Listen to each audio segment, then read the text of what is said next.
সুস্বাগতম আমাদের চ্যানেল চলো শিখিতে।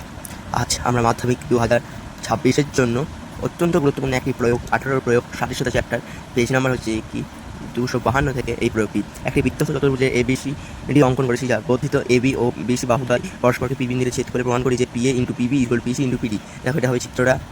দেখো প্রদত্ত দেওয়া আছে এবিসিডি চতুর্ভুজে এবি ও ডিসি বাহুদ্বয় বর্ধিত করে পরস্পরকে পি বিন্দুতে ছেদ করেছে এবং প্রমাণ করতে হবে যে কি পিএ মানে PA into PB equal to PC into PD, মানে এটার সঙ্গে এই পুরোটার গুণফল ইকুয়াল টু এইটার সঙ্গে এই পুরোটার গুণফল। দেখো প্রমাণে দেওয়া আছে একটা এবিসিডি একটি বৃত্ত চতুর্ভুজ, তার দেখো এই কোণটা প্লাস এই কোণটা 180 ডিগ্রি, কারণ আমরা জানি বৃত্ত চতুর্ভুজে পরস্পর কোণগুলি সমস্ত সর্বদা সম্পূরক হবে। আবার এই কোণটা আর এই কোণটা সমস্ত 180 ডিগ্রি, কারণ সরল কোণ। অর্থাৎ আমরা লিখতে পারি এই কোণটা প্লাস এই কোণটা ইকুয়াল টু এই কোণটা প্লাস এই কোণটা, এরকম আমরা লিখতে হয়েছি ইকুয়াল টু এটা। অর্থাৎ দুই দিক থেকেই এটা কাটবে, এইটা আসবে কোণ ডিএবি ইকুয়াল টু কোণ বিসিপি। এবার এই বড় ত্রিভুজটা আর এই ছোটো ত্রিভুজের মধ্যে কম্পেয়ার করে পাই পিএডি ইকুয়াল টু পিবিসি, কারণ এটা হচ্ছে পিবিসি না সরি পিএডি ইকুয়াল টু এইটা পিসিবি, কারণ হচ্ছে কি এখানে করেছি।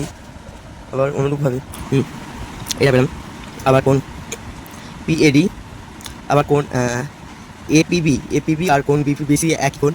দেখো এটা, অর্থাৎ এই দুটো পরস্পর সাদৃশ্য ত্রিভুজ, এবং সাদৃশ্যতা আমরা থালাস উপপাদ্য অনুযায়ী আমরা পাই PA divided by PC equal to PD divided by PB.